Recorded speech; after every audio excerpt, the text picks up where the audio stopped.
Om Shanti. Today, Baba talks about a very important point that is very important to understand and also not very simple to understand. And today, Baba says that all the scriptures that you read are the scriptures of devotion. So they teach you bhakti. Okay, they are not spiritual knowledge. And Baba says, just like a carpenter has the knowledge of carpentry, similarly as someone who writes a scripture has the knowledge of devotion. And when you read a scripture, it makes you a good devotee. But it is not spiritual knowledge, because when you study spiritual knowledge, you become the master of the world. And you become the master of a world where there is no trace of anything other than peace and happiness and love. So Baba says a scripture is not spiritual knowledge, because spiritual knowledge will give you the inheritance of being the master of the world. So we know that Raj Yoga makes you the king of kings. It makes you a deity. So Baba says that's what spiritual knowledge does. And the part of scriptures is different. So when you read a scripture, you become a good devotee. And there's nothing wrong with that, because even people in the world, until when Baba comes and gives the knowledge and we learn how to be masters of the world, we continue to be devotees. So Baba says that's the part of the scripture. Just like the carpenter has his own work, the scripture writer has his own work, and then I do my work, which is I change you from humans to deities. I change the world from a world of sorrow to a world of happiness, from an impure world to a pure world. And that is what the knowledge I give you does. So this is something that Baba says. And why I am raising this point particularly, and why Baba is pointing it out today, because when we don't understand this, then we try to import a lot of ideas that we got from the scriptures directly into Gyan. Yes, and Baba talks about many such ideas like who is God, what does God do, or God is everywhere, and then the souls emerge from God and then merge into God and all of that stuff. So Baba says that is what the scriptures say, and what I say is not the same as what the scriptures say, because they lead to two different paths and two different attainments, and they are two different things. And there is another idea in bhakti which today Baba talks about, and bhakti talks about equality. So it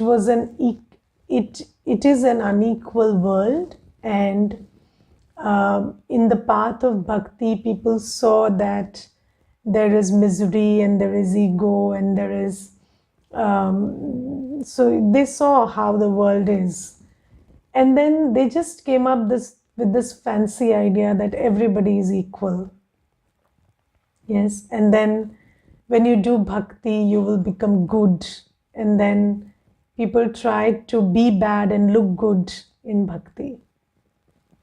Yes, so because there was this fancy idea that everybody is equal and everybody can be equally good, and then you try to behave nicely because you did bhakti, and then you met your fellow satsangis and you said hello properly and you behaved nicely because you were taught how to look good. But Baba says that it's not like that. This world is not equal, and we are not equal to each other. We are all number wise. Yes, so in the soul world, we sit with the Father in one home, but then when we come to the stage, we are all number wise. Yes, and you can never have a drama where everybody is equal. Can you have a drama where everybody is equal, equally brilliant, equally boring, equally interesting? So you cannot have a drama like that. So Baba says, when you look at the context in which we play our parts, we are not equal, and this is not a drama of equality, this is a drama of variety. And everybody plays their role. And Baba today says that even when we come to Baba, so Baba, in fact, Baba very nicely puts into words a very interesting paradox. So Baba says that, you know, when you come to Baba, so I separate you from the other souls of the world and I put you into different pot. Why? Because, you know, the main distinction between us and the other souls of the world is that we understand the difference between virtues and vices, which other people don't. So Baba gives us the understanding of virtues and vices, and Baba, and particularly lust. So nobody in the world thinks that lust is a vice. And I will tell you there, I'm not even talking, even if you don't talk about lust, there were two sisters who came, you know, and they were parents, and these women were mothers, and I told them that, you know, worry is a vice. And they said, oh, how can worry be a vice? You know, we worry all the time and worry is good. What do you do if you don't worry? Our primary job is to worry. We worry all day. We worry in the morning, we worry in the afternoon, we worry in the evening. And now you tell us worry is a vice. It's very scary. What do we do if we don't worry? We worry when children don't eat. We worry when children don't study. We worry when children go out of the house. So we worry all day. So are we creating bad karma? Oh, that's very scary. And they said, you have really thrown us off our feet by telling that worry is a vice. And then you see, so people have no idea about what vices are, what virtues are.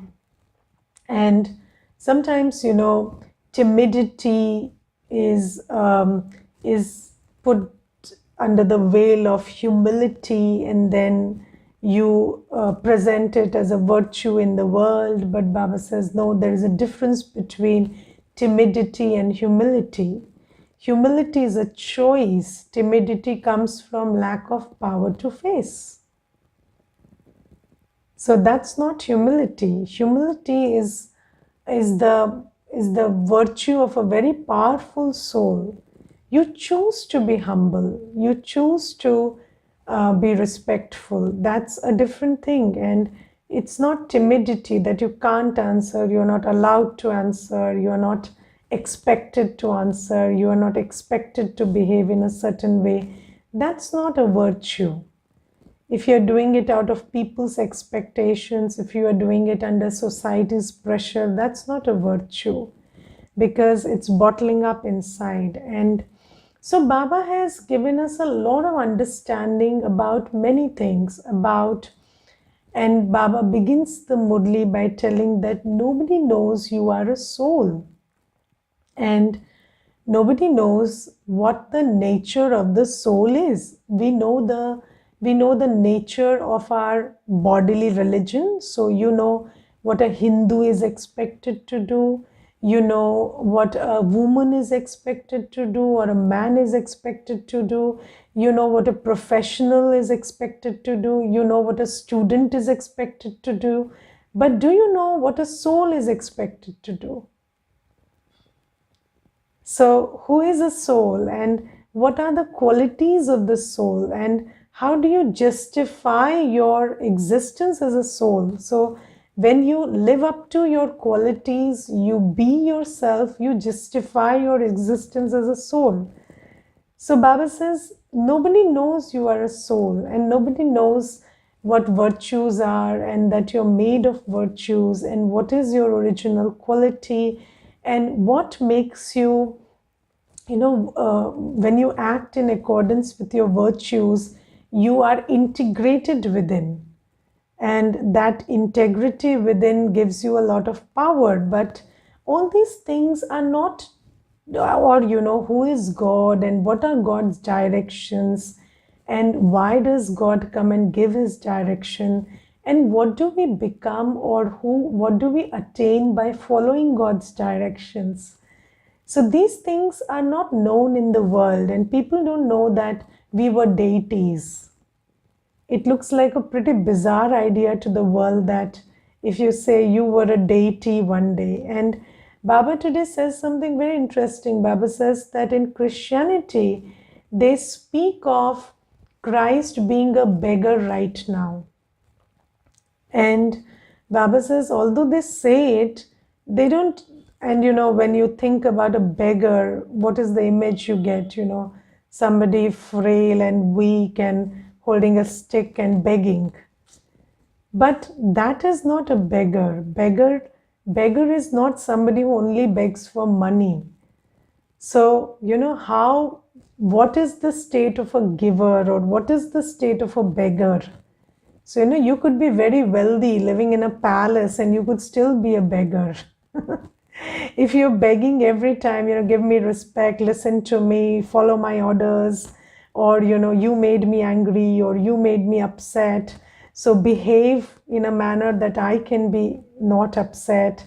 So all that is begging. So Baba says that people don't understand what it means to be a giver or what it means to be a beggar.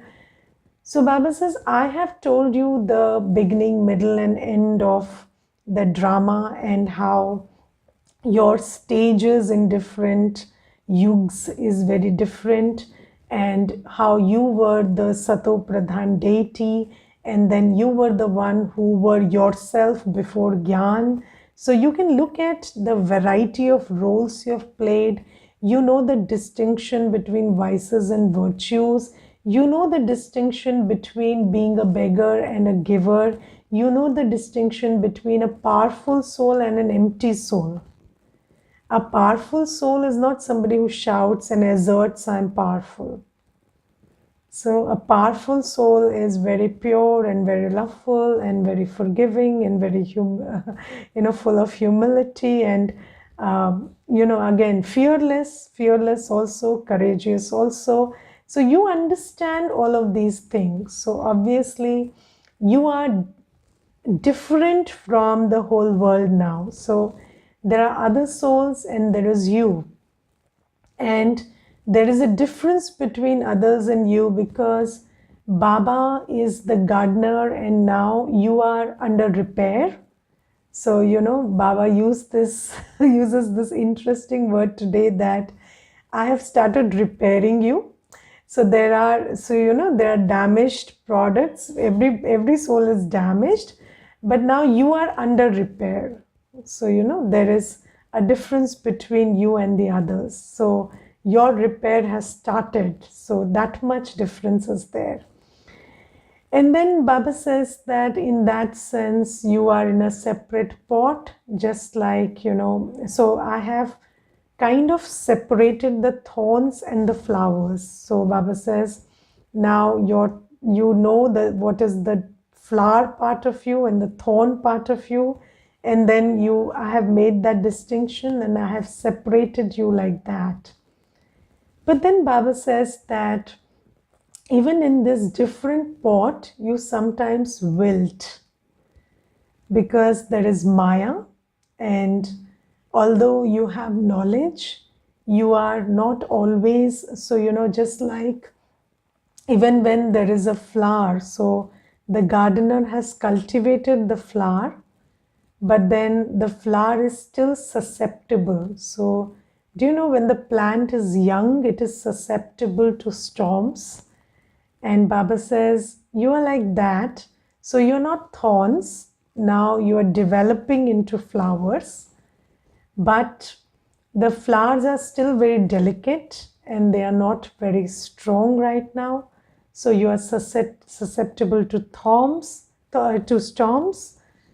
But then Baba says that the seed with which you are flowering is imperishable.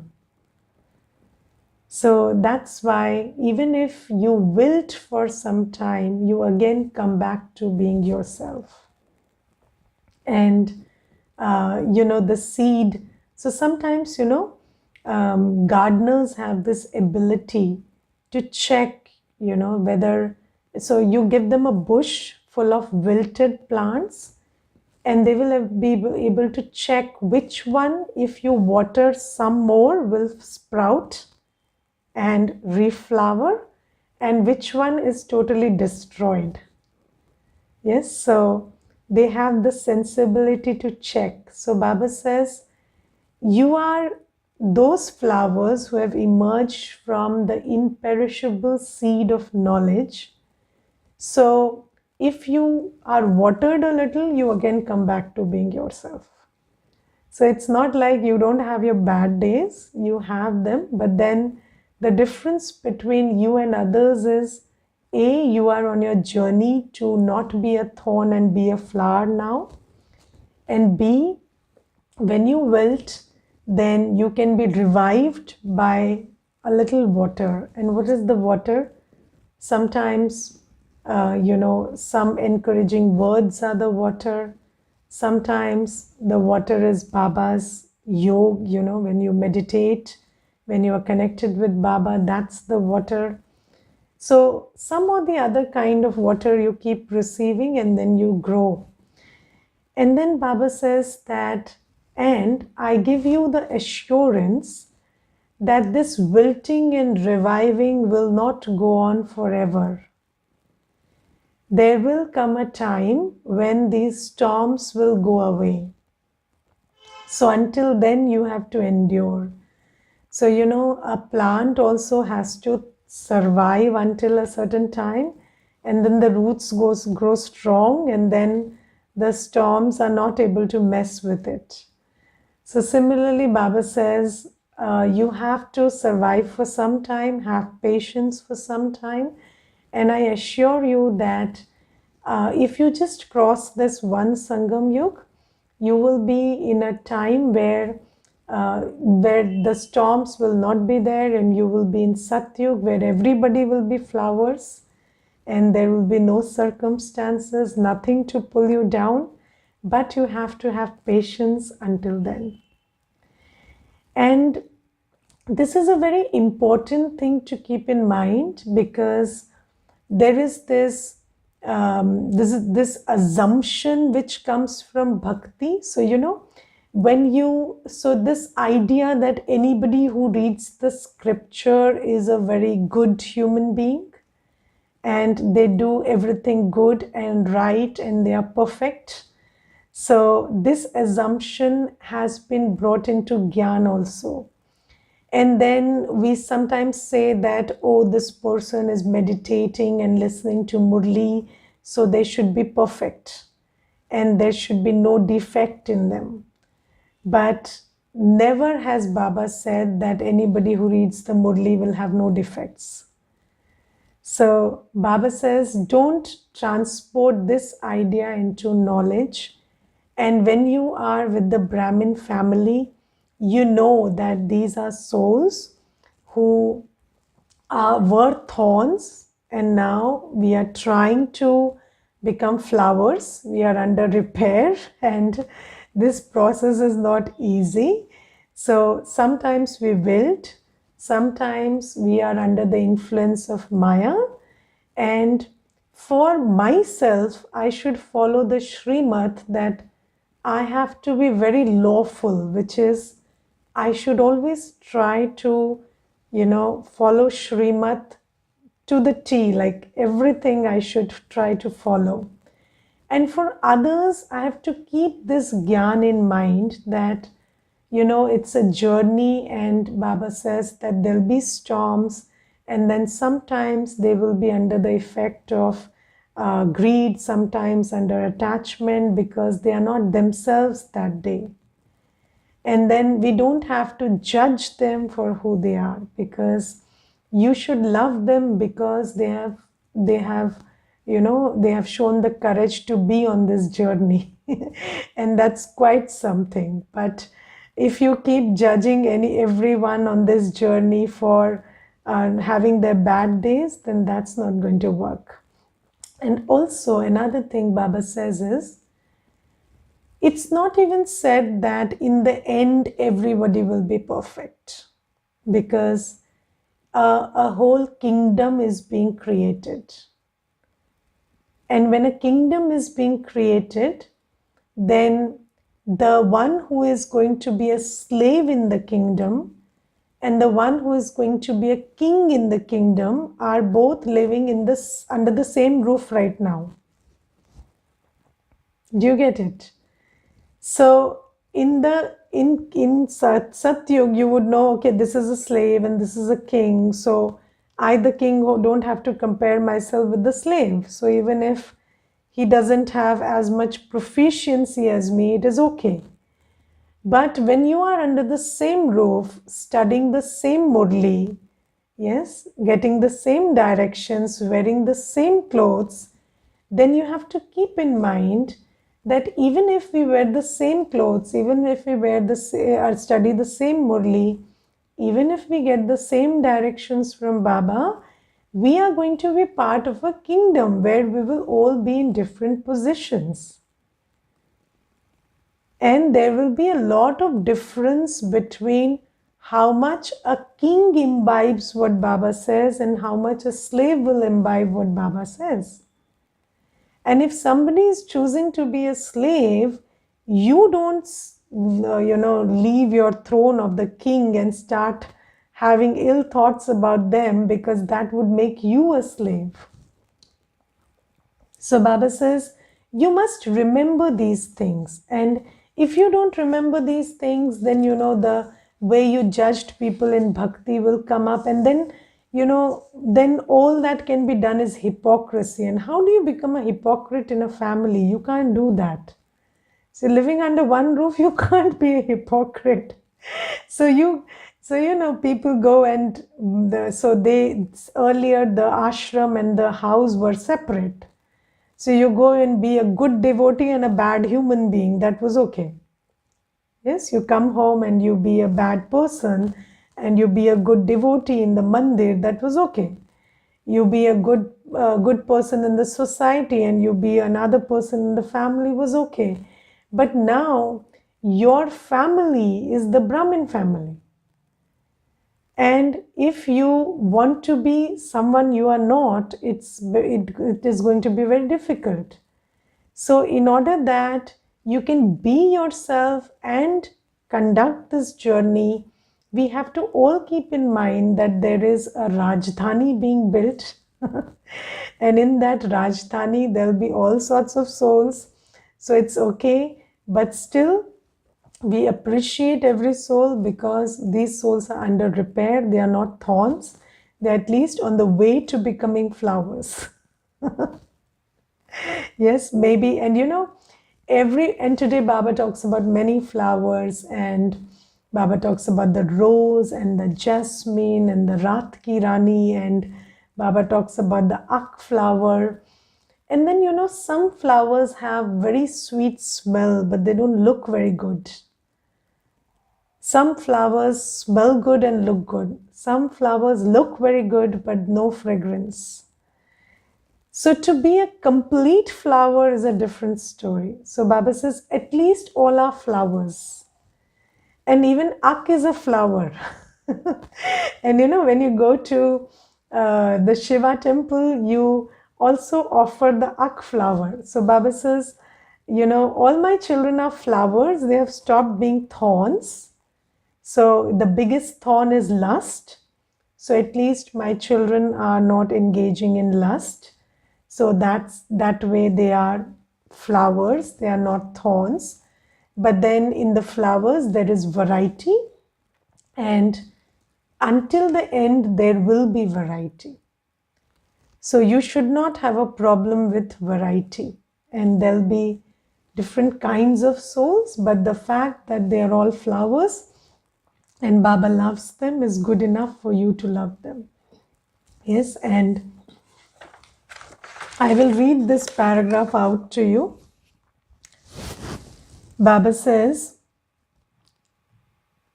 you children know about souls and the Supreme Soul, but that too is number-wise according to the efforts you make. So everybody has knowledge, but the knowing is very different. So, having knowledge and deeply knowing something are two different things. So knowing translates into seeing and being and becoming. Yes. So Baba says, everybody is number-wise. Many of you children don't know this accurately. You don't realize yourself. You don't realize the Father accurately.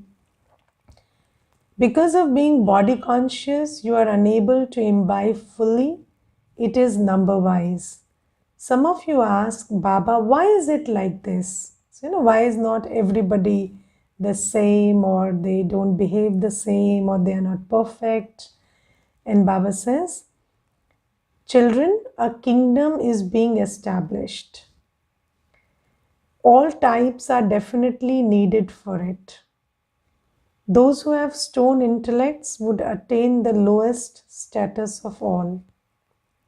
If you know something yourself, you would also explain to others. However, there have to be the ones like that also, those who don't explain at all. For only then can there be those who receive a low status. So good for you that somebody is not making effort, so you can be the king. Yes, they want to wash dishes in Satyug, they are welcome. Okay. So Baba says, you don't get irritated because they want to wash dishes in Satyug. Otherwise, you will also wash dishes with them, if you're too concerned about them and not about Baba. Okay, so Baba says, if they are not imbibing, they will receive a low status. You don't worry. There is so much difference between a king and a subject. Here, both kings and subjects experience sorrow in the golden age. Neither kings nor subjects experience sorrow, but there is a difference in their status. Because of not imbibing fully, you are unable to explain to anyone. Then one thorn or another will continue to prick you. What are the thorns? The 5 vices. Okay, then sometimes you are under attack of one vice, sometimes under attack of another vice, sometimes that of greed and sometimes that of attachment. The evil spirits will continue to interfere. Have you seen anybody who is possessed by an evil spirit? So they are not normal. So Baba says, these vices are like evil spirits. So when a soul is under the influence of lust or anger or attachment or greed or ego, you don't expect them to behave decently. And this is going to definitely happen, because if you don't imbibe Gyan fully, then obviously evil spirits will attack you. Evil spirits, which are the vices. And then you must know that anybody under the sway of vices is not going to behave like themselves. So you have to let them be. You don't have to worry about them, or you don't have to consume your time and energy into them. Okay, you just give them good wishes and let them be. All right. So this is, and then Baba today says that, so Baba uses a very good example today. Baba says, human beings continue to take a dip in water. They should then do that in the ocean because rivers have emerged from the ocean. The ocean is the father of rivers. People should go and bathe there. However, that is salt water, which is why people go to bathe in the rivers of sweet water. You are now the children of the ocean of knowledge. The ocean of knowledge, the purifier, is the Father. You are His children. Now, this is a very, very interesting thing that Baba says today. So, I once went into the ocean with a wound. So, I had a cut on the leg, and then I entered the ocean with that wound, and it burnt like anything because it is salt water. And then I came out. And Baba says that, the Murli is spoken by the ocean, and the ocean is salty. And river water is very sweet. So you wash a wound in river water, it feels nice. But you wash a wound in salty water, it hurts. So, when you listen to BK speeches, you feel better about yourself. When you listen to the Murli, it hits you in the right places. And that's why people choose to bathe in the sweet water and not go to the ocean. But Baba says, if you've been to the ocean, you love the ocean. And the experience of the ocean is very different from that of the river. And Baba says, now you have access to the ocean, so why choose the river? And if it hurts, then you have to do something about it so that it stops hurting. You heal the wound.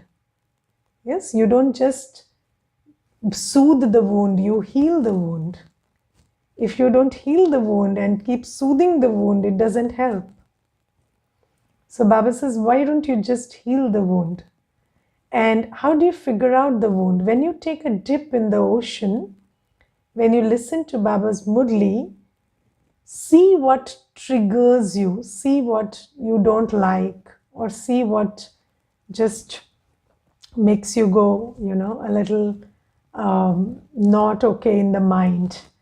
And then that's where your wound lies. So, if a person is full of lust, every sentence of purity in the Murli will make them jump up and down. If you have fear within you, whatever Baba says in the Murli about Vinash is going to make you very upset. If you have greed, Baba talks about, making good use of your money, then it will hurt you a lot. If you have attachment, and Baba talks about, doing the right thing and about Ishwariya laws, which tell you don't give your money to your children if they are on the vicious path, it will hurt you a lot because that's Shrimad, which will hit you where the wound is. And Baba says, it's not a good idea to keep bathing in the river if the ocean is available for you. So just take a dip in the ocean. Now the ocean, and Baba says, the ocean is the purifier. So Baba says this very clearly. The ocean of knowledge, the purifier is the Father. You are His children. So Baba says, have faith that I am His child and my Father is the ocean. He is the purifier. So surrender and listen to the Murli. See where your wound lies. Heal it by following Baba's Srimad. So this is what Baba says. And then Baba says, some children who go to the centers don't even give anything for godly service. Yes, they take sustenance from Baba, but they don't give anything in godly service. They don't know that by sowing a few seeds, their future can become so elevated. There is also the example of Sudama. Now let's understand the example of Sudama. What is the story of Sudama? So Sudama was Krishna's friend according to the story. And he grew up with Sri Krishna. He was a friend. He always played, enjoyed his company. Everything was there. But only when he went to the palace and donated a handful of rice, that Sri Krishna gave him palaces in return. So, his friend always had the capacity to make him a king. But until the friend donated something, God was, forbidden to give him anything. So Baba says, you are my children. I love you. I give you my knowledge. I give you the knowledge of purity. I give you my power. I give you everything. But if you don't do anything, if you don't invest in godly service, I cannot make your fortune. I am also bound by the law. So, do you want to experience God's company and still leave empty-handed? Because we don't understand the law. So, Baba says, everybody has to understand the law. And Baba says this, Sudama donated in the name of God and believed he would receive the fruit of it in his next birth. Baba writes, children, in return for one brick of yours, you will receive palaces. You give shells here and they become diamonds there. That is why there is the praise of a handful of rice. When people go to a Sikh temple, they definitely put something in there. And in the Sikh temple, there is no guru, but Baba says, here the Father himself is the bestower. And here, if you don't know how the art of giving, how will I make your fortune? Okay, Om Shanti.